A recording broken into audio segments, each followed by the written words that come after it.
Welcome back दोस्तों। मैं दीपक सिंह स्वागत करता हूं डीएमसी में। दोस्तों आज का जो चैप्टर 5 है उसमें हम फाइंड करेंगे एनएट टर्म एंड एपी सीरीज। चलिए स्टार्ट करते हैं और देखते हैं कि कैसे इसको फाइंड करना है। आइए देखते हैं कैसे हम इसे सिंपल वे में समझते हैं। Consider the arithmetic sequence 5, 8, 11, 14 and 17।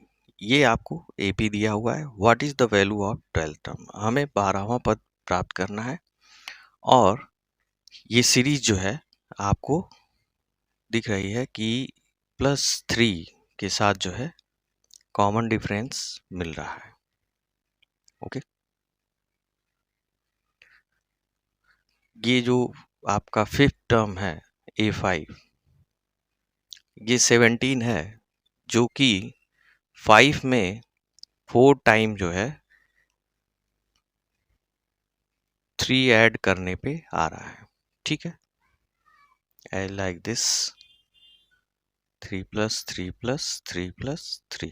ठीक है, तो ये जो है आपका 17 फिर शो कर दे रहा है। A5 जो पांचवा टर्म है, पांचवा पद है, वो 17 है। ऐसे ही हम A12 के बारे में बात करेंगे तो हम पहले टर्म में, फर्स्ट टर्म में, प्रथम पद में 11 टाइम जो है 3 को ऐड कर लेंगे। ठीक है, ये आपको दिख रहा है। यहाँ पे 5 था तो ये 4 टाइम ऐड हो रहा है और ये जो है पहला टर्म है, इसमें हम बैक से कोई भी अंक नहीं जोड़ रहे हैं। सीरीज यहीं से स्टार्ट हो रही है। ठीक है, तो 11 टर्म ही इसके आगे शो हो रहा है जिसमें हम 3 जो है ऐड कर रहे हैं। ठीक है, तो 5 + 33 इज 38। ये आपका आंसर आ गया। ये तो हो गया सिंपल वे की बात। ठीक है, अब हम इसमें एनसीईआरटी की बुक में आपको यही एग्जाम्पल के थ्रू जो है समझाया है कि रीना जो है 8,000 रुपये जो है पर मंथ का उसको जॉब मिलती है और उसकी सैलरी जो है मंथली जो है 8,000 रुपये है और एनुअल इंक्रीमेंट जो है 500 है। तो फर्स्ट ईयर जो है वो 8,000 रुपये पर मंथ पा रही है। नेक्स्ट ईयर जो है सेकेंड ईयर वो 8,500 रुपये पा रही है। ठीक है, फिर जो है वो 9,000 रुपये, 500 रुपये जो है ऐड होता जा रहा है। ठीक है, थर्ड ईयर में देखिए 2 टाइम्स जो है 500 जो है ऐड हुआ है, वो भी फर्स्ट टर्म में, प्रथम पद में 8,000 में। ठीक है, तो 9,000 रुपये आए। ऐसे ही फोर्थ ईयर में जो है 3 टाइम्स जो है ऐड हो रहा है 500 और फिफ्थ ईयर में जो है फर्स्ट टर्म में 4 टाइम जो है ये ऐड हो रहा है। ठीक है, यहाँ पे एक कॉमन बात ये है कि जो ये 2 टाइम्स ऐड हो रहा है इसको जो है यहाँ पे 2 को हम 3 - 1 के फॉर्मेट में लिख रहे हैं। ठीक है, क्योंकि यहाँ पे A3 है तो हमें 3 टर्म्स जो है यहाँ पे इन्वॉल्व करना है जिससे हमें एक ऐसा सिस्टम मिले जो कि हम किसी भी टर्म को फाइंड कर सकते हैं। उसको हम एनएट टर्म कहते हैं। आगे देखते हैं दोस्तों, यहाँ पे ये सीरीज जो है आपकी एपी में है। ठीक है, और क्यों है ये आपने देखा है। यहाँ पे 15 इयर्स की बात कर रहा है तो 15 है, तो यहाँ पे फर्स्ट टर्म में 13 बार जो है 14वें साल की सैलरी में हमें 500 ऐड कर देंगे तो हमें 15वां साल का जो है सैलरी मिल जाएगा। ठीक है, तो यहाँ पे 14 वर्ष की जो है सैलरी जो है सो हो रही है 8,000 में 13 बार हम 500 को ऐड कर रहे हैं, फिर 15वें साल के लिए 500 और ऐड कर रहे हैं। तो ये सिस्टम हमें मिल रहा है A15। हाँ, और 15 की जगह यहाँ पे 14 शो हो रहा है और 14 को हम 15 - 1 भी लिख सकते हैं। ऐसे ये 15,000 हो गया। और ये बात जो है 25वें साल के लिए भी आपको दिख रही है कि 25 माइनस 1 गुणे 500, और वो भी फर्स्ट ईयर की सैलरी में हम इंक्लूड कर रहे हैं। ठीक है, तो ये रही सिस्टम की बात। अब हम एक फार्मूला डेवलप करते हैं कि फर्स्ट टर्म A1 है, सेकेंड टर्म A2 है, थर्ड टर्म A3 है। तो ये जो है AP में दिया हुआ है, तो हम फर्स्ट टर्म की जगह जो है कोई वैल्यू रखे हुए हैं, उस वैल्यू को हम A से शो करते हैं। ठीक है,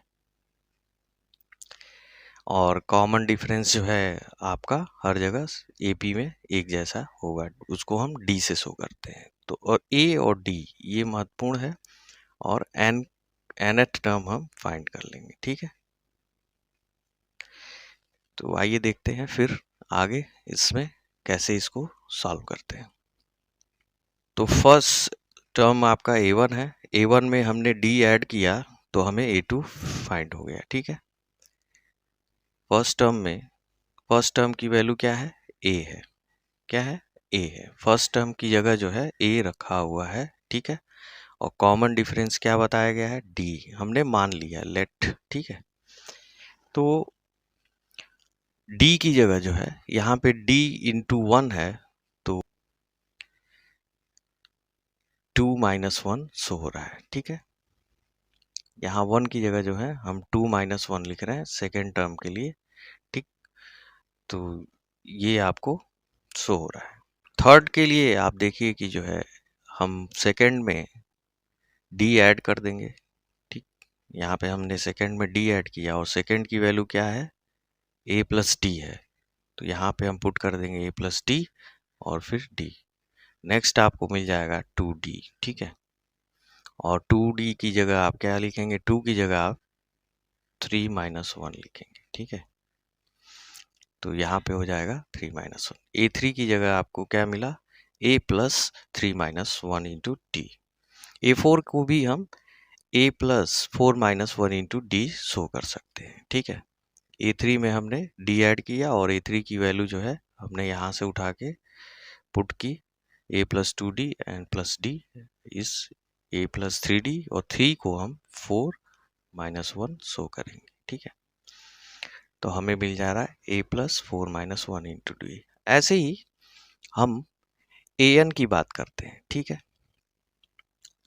वो चाहे लास्ट टर्म हो चाहे उससे पहले का हो। तो nth टर्म जो है आपको अगर पूछा जाए कि कोई ऐसा पद जिसकी वैल्यू जो है n है, जिसका पद जो है n है, टर्म्स जो है n है, छठे, सातवें, आठवें या 10वें पद बारे में बात कर रहा हो। ठीक है, तो यहाँ पे आप क्या लिखेंगे, n की जगह आप n माइनस 1 यहाँ पे शो कर रहे हैं। ठीक है, सिंपल सी बात है। A तो फर्स्ट टर्म में हम ऐड कर रहे हैं n माइनस 1 इंटू डी को हम ऐड कर रहे हैं। इसी सिस्टम को हमने यहाँ पे इस रूप में लिख दिया है। ठीक है, यही आपका nth टर्म हो गया। अगर यहाँ पे लास्ट टर्म अगर शो हो रहा है, सीरीज वहीं पे एंड हो जा रही है, तो L को यहाँ पे पुट कर देंगे। ठीक है, L is equal to A plus n minus 1 into D. ये लास्ट टर्म हो गया। ठीक है, यहाँ पे सीरीज खत्म हो जाती है। ओके, तो ये बात जो है आपको लिखा है कि nth टर्म जो है an है, तो AP में जो है फर्स्ट टर्म A और कॉमन डिफरेंस है, तो आप इसको शो कर सकते हैं, ऐसे इससे आप प्राप्त कर सकते हैं। ठीक है, तो लास्ट टर्म को डिनोट किया जाता है L से। ये रही आपकी कुछ कॉमन बातें nth टर्म के बारे में। कुछ एग्जांपल्स देख लेते हैं हम। उम्मीद करता हूँ आपको समझ में आया होगा, तो सब्सक्राइब और लाइक जरूर करिएगा। और पहला एग्जांपल है कि 10th टर्म फाइंड करना है। अब n की जगह क्या है, 10 है, तो और A की जगह आपके पास 2 है, और D की जगह क्या है, 7 माइनस 2 है, इस 5।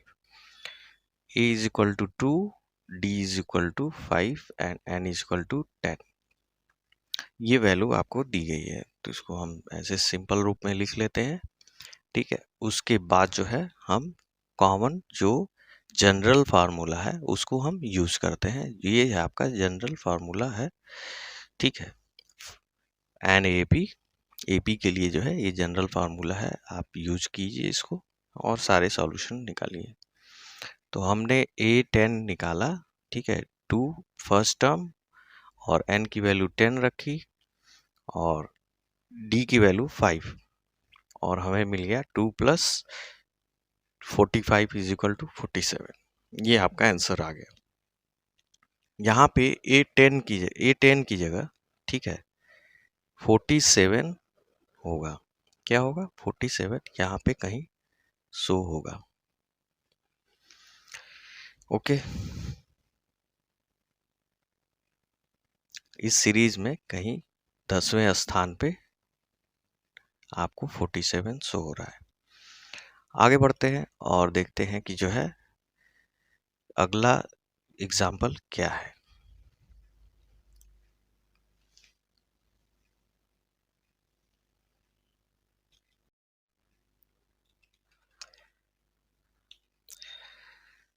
एग्जाम्पल 4 में आप देखिए कि जो है एक एपी सीरीज दी हुई है, फर्स्ट टर्म 21 है और कह रहा है कि -81 कहाँ पे है, मतलब किस पद का ये वैल्यू है, ठीक है। ये फाइंड करना है आपको, एन टर्म बताना है आपका। आल्सो एनी टर्म्स 0, मतलब कोई ऐसा पद है जहाँ पे 0 होगा, वो भी बताना है, एन ही बताना है। तो दो क्वेश्चंस यहाँ पे दिए हुए हैं और इसका कारण आपको बताना है अपने आंसर का। तो आइए देखते हैं। पहला टर्म आपको 21 है, डी की वैल्यू जो है -3 है, क्योंकि 18 माइनस 21 ये कॉमन डिफरेंस जो है -3 आपको शो हो रहा है। ए एन की वैल्यू आपको यहाँ पे दिखाई गई है, ये ए एन है, ये भी ए एन है, आपको दोनों बातें अलग अलग निकालनी है।